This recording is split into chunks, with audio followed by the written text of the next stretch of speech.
तो देखो सबसे पहले तुम्हारा क्वेश्चन, एक मिनट ये सेलेक्ट कर लेते हैं। तुम्हारा क्वेश्चन है ये, ठीक है। एंड यहाँ पे क्या है कि देखो सबसे पहला स्टेप है कि यहाँ पे एपी निकालना है।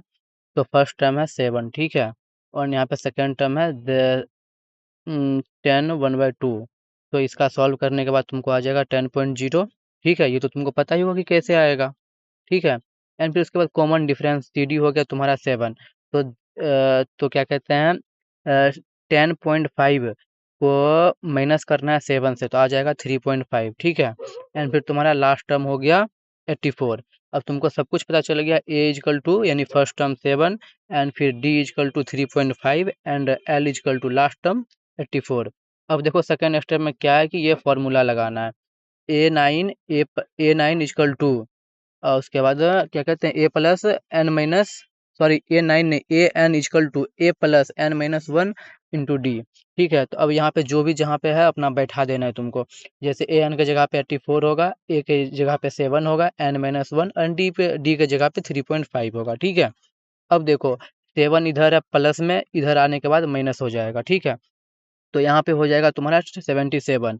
अब यहाँ पे एन माइनस 1 3.5 है, तो ये मल्टीप्लाई में है यहाँ पे, ठीक है। देख लो दोनों ब्रैकेट में है, तो ये मल्टीप्लाई में है। तो मल्टीप्लाई में है तो ये अगर इस साइड आता है तो डिवाइड हो जाएगा। जैसे n-1 है, ठीक है। मतलब ऐसे समझो, यहाँ पे ना थोड़ा उल्टा करके दिया है तो समझने में ना कन्फ्यूजन होगा। जैसे देखो यहाँ पे समझो, जैसे ये 7 है। एक मिनट को इसको थोड़ा बड़ा करते हैं, छोटा, हाँ छोटा करते हैं। देखो जैसे ये 7 है, ठीक है। इजकल टू एन माइनस, अरे यार यहाँ पे लिखने में ही हमको नहीं हो रहा है।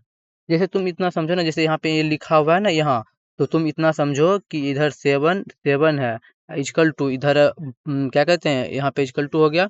एंड 3.5 इधर मल्टीप्लाई में है, तो यहाँ पे 3.5 आ जाएगा डिवाइड में, इधर रहेगा n-1। यही यहाँ पे इसको n-1 को इधर लिख दिया, उसको उधर लिख दिया, ठीक है। एंड उसके बाद इसको जब ये करोगे तो यहाँ से पॉइंट हटेगा, ऊपर एक जीरो आएगा, ठीक है। एंड फिर उसके बाद इसको डिवाइड करोगे तो 22 आएगा इजकल टू, ठीक है। अब हो जाएगा n-1। एन यहाँ पे क्या माइनस में है, तो n इजकल टू 22 प्लस 1 हो जाएगा, इधर 23 हो गया ना n इजकल टू। एंड फिर इसके बाद फिर अब आते हैं स्टेप थर्ड में। अब स्टेप थर्ड में ये फॉर्मूला है, फॉर्मूला तो तुमको पता ही होगा। एस एन के जगह पे एन का वैल्यू कितना है, 23 आया है। तो एन के जगह पे 23 दे देना है। यहाँ पे एन बाई 2 है, तो 23/2 हो जाएगा। एंड फिर ए का वैल्यू 7, एंड लास्ट टर्म का वैल्यू 84, ठीक है। इतना हो गया। अब देखो यहाँ पे क्या है कि जैसे S23 का मतलब ना तुमको निकालना है कि कितना आएगा, ठीक है। तो देखो यहाँ पे 84 और 7 को प्लस कर देना है, तो 91 आ जाएगा। एंड फिर क्या करना है, 2 से 91 को डिवाइड दे देना है, तो 45.5 आ जाएगा। एंड फिर इसको मल्टीप्लाई कर देना है। तो अगर पॉइंट में निकालना चाहते हो तो आंसर पॉइंट में इतना आएगा 1046.5।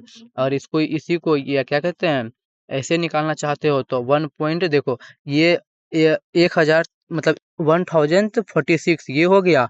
और 0.5 को हम 1/2 भी तो लिख सकते हैं ना, तो उसका ऐसे हो गया, आ गया सिंपल आंसर।